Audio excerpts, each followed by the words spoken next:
The first step is to prepare the autolyse. Whisk together the flours in a large mixing bowl. For today's recipe, we'll be using a combination of 80% bread flour and 20% whole wheat flour.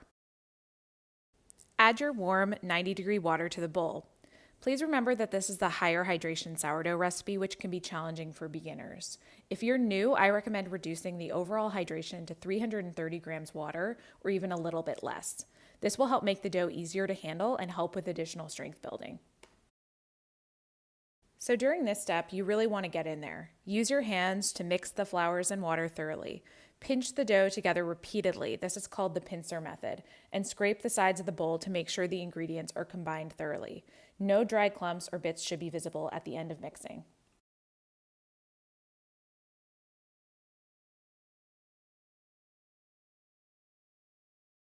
During this stage, the dough will feel very shaggy and sticky. Once mixed thoroughly, cover the bowl with plastic wrap. I like to use a plastic shower cap, which has elastic edges, and rest for at least 1 hour or up to 2 hours. Many sourdough recipes call for creating an offshoot starter or levain. This is a great way to adjust or tweak a timeline to suit your preferred baking schedule.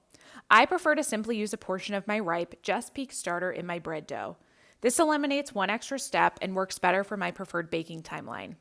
In order to do this, you'll need to plan your previous feeding accordingly so that the starter is reaching its peak and due for its next feeding, roughly at the end of the 1 to 2 hour autolyse period. While this test isn't foolproof, your sourdough starter should pass the float test when it's ready to be used in your dough. Place a very small spoonful of your starter in some water. It should float to the top. If it sinks, it's not ready to use and usually requires additional time. Check and test again later. We've now reached the end of the autolyse period and we're ready to add our ripe just peak starter to our autolyse mixture. At this point, the dough should already feel stronger. Add the ripe just peak sourdough starter. I like to lightly dip my hands in water to prevent sticking, but be careful not to incorporate much water as this is already a high hydration dough. Use your hand to spread the starter over the surface of the autolyse mixture.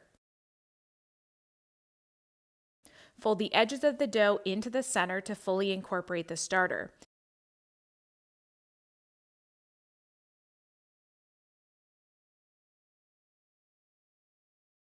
Then use your thumb and fingers to repeatedly pinch and grab the dough until the starter is completely incorporated. Again, this is called the pincer method. You don't want to be too delicate during this step. Work quickly, but you want to make sure that it's thoroughly mixed before moving forward.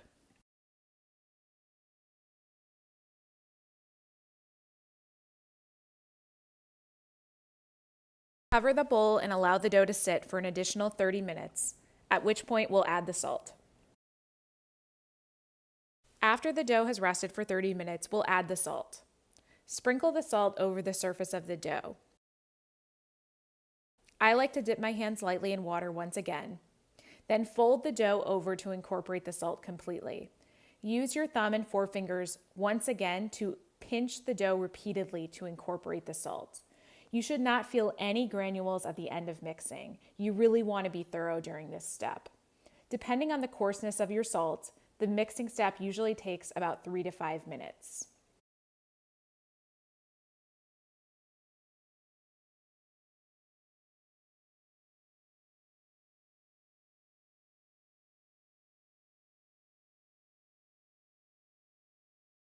This final mixing step is another great opportunity to build strength in your dough. If you're new to high hydration doughs and struggling to build strength, there are 2 great additional methods that you can try. The first is called slap and fold. Transfer your dough to a clean countertop. Grab the top portion of the dough and slap it down on your countertop. Fold the dough over, rotate, and repeat. The other method is called the roubade method. This simple method mimics how a mechanical mixer kneads and mixes dough. Neither of these methods are required, but are great additional tools and methods at your disposal if you're struggling with a higher hydration dough. After mixing, cover the bowl once again with plastic wrap and allow it to sit for 15 minutes before we do our very first stretch and fold. For this recipe, we'll perform a total of 6 stretch and fold sets during the first 2 hours of bulk fermentation. Complete a stretch and fold, dip your hands lightly in water. I like to gently rub them together to avoid incorporating too much water into the dough. Grab the top portion of the dough with both hands. Gently pull and stretch it upwards without tearing and fold over the opposite edge. Rotate the bowl 180 degrees and repeat.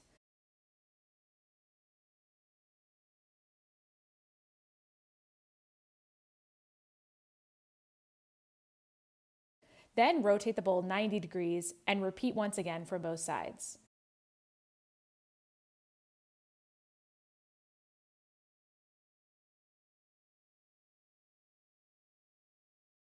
After performing the stretch and folds, I like to gently grab the dough to round it in the bowl. We'll perform a total of 6 stretch and folds over the course of the first 2 hours of bulk fermentation. The first 3 will take place within 15-minute intervals, and the remaining 3 will take place every 30 minutes. You can be flexible with this timeline, but it's really important to observe the dough and act accordingly. If the dough feels strong, you can always eliminate a stretch and fold. If it needs some more strength, add another one in. Cover the bowl and allow it to rest for 15 minutes before performing the second stretch and fold. Ready to do our second stretch and fold set. You can kind of see that the dough is already starting to develop a bit more strength. It's slightly rounded on the edges. The volume of the dough will not change dramatically during the first 2 hours of bulk fermentation. Perform your second set of stretch and folds, cover and allow to rest for 15 minutes.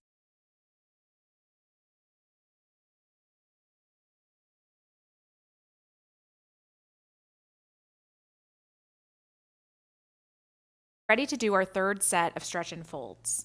You can see that the dough is rounding a little bit more, but there hasn't been much change. Continue to be careful and gentle as you're stretching and folding, as we don't want to press out any of those gases. As you can see, the dough is developing quite nicely. As I go to stretch and fold, I can see that I can pull the dough to be very, very thin, but there is no risk of tearing. This is a great sign that your dough has good strength.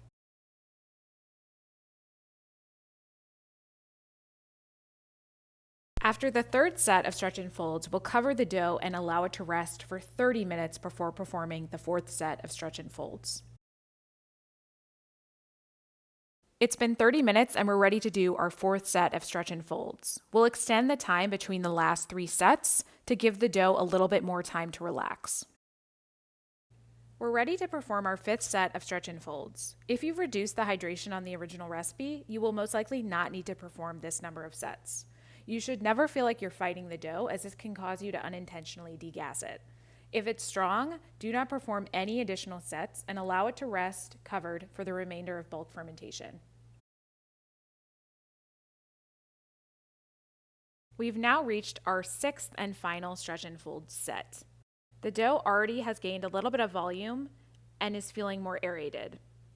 Remember that most of the volume changes will occur in that final stage of bulk fermentation. Here is our dough after bulk fermentation. You can see it's a really nicely fermented dough. It's risen in volume substantially, it's rounded on the edges, and there are lots of gas bubbles present. At this stage, we're ready to do our pre-shape. The pre-shape is a great opportunity to build some additional tension into the dough and reorganize the gluten structure. Carefully transfer the dough without degassing it onto a clean, dry countertop. We're going to use that tension from the countertop to help build the tension. Use a bench knife to gently shape the dough, pulling it gently towards you on the countertop to create some surface tension. The dough should feel aerated and almost bouncy. The key is to do this step quickly and as gently as possible. After this step, we'll rest the dough uncovered for 20 minutes. We're ready to do our final shaping. At this point, you should have a well-dusted banneton set aside, ready to go. Lightly flour the surface of your dough with bread flour. Use your bench knife to gently lift it and flip it flour side down onto your countertop. For this video, I'm showing you how I shape my loaf into a bétard. However, you can also shape it into a round.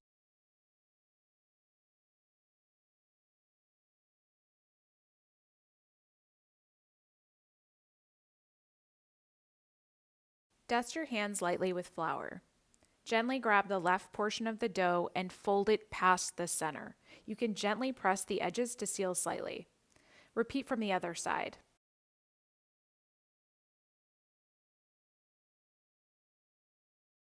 Using both hands, grab the dough, be extremely gentle to avoid compressing it, and roll it up. The dough should feel extremely bouncy and well aerated.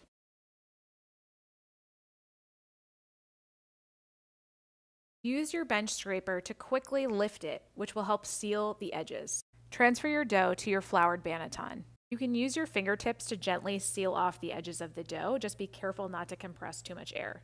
The dough will relax in the banneton, so don't be too worried if you see some fold lines. Lightly dust the surface of the dough with some rice flour and drape a linen over the basket. Cover the banneton with a plastic bag. I like to use a produce bag, and seal with a clip. Allow the dough to rest at room temperature for 10 minutes. Place the covered banneton in the refrigerator and retard the dough for 15 to 16 hours. This slow and cold fermentation helps develop additional flavor in the dough and improves the final crust. Preheat your Challenger pan, Dutch oven, or combo cooker with the lid in a 500-degree oven for at least 1 hour before baking. Once they've preheated, remove the banneton from the refrigerator and uncover. We'll do a quick poke test for proper proofing. Lightly flour one small section of the dough. Press your finger gently into the dough, about a ½ inch. A properly proofed dough should very slowly spring back and still leave a light indentation. That is a sign of a well-proofed dough that is ready to be baked. If it springs back quickly and completely, it is underproofed, and you should return it to the fridge covered for an additional hour or so.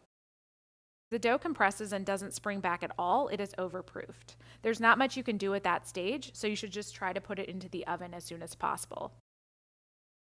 At this stage, we're ready to remove the dough from the banneton and transfer it to our preheated baking vessel. If you're using a Challenger breadware pan, as shown in this video, or combo cooker, you can skip the parchment and carefully invert the dough directly into the preheated baking vessel. I like to use my hands to lightly brush off any excess rice flour before scoring the dough. Grab your bread lom. If you don't have a bread lom, any simple razor blade will work, but it's nice to have that handle for some control. Starting at the very top edge and holding the lom at a 45-degree angle, score the dough from top to bottom. I score slightly off-center in a curved shape, as this has produced better ears in my bakes. The score should be ½ inch to 3/4 inch deep. Feel free to add a decorative leaf element on the side of the loaf if you want. Top with your preheated lid and transfer to the oven. We'll be baking at 500 degrees Fahrenheit, covered for the first 25 minutes of baking. Open the oven and remove the lid. The dough should have risen and expanded considerably, and the crust should be set but only lightly golden in color. Place back in the oven, reduce the oven temperature to 475 degrees, and continue to bake uncovered for an additional 15 to 25 minutes or until the crust is deep golden and caramelized. During this final stage of baking, I like to rotate the pan several times to ensure that the crust is evenly getting color. As you can see, the ear rose extremely nicely in this bake, and it's a nice even golden color.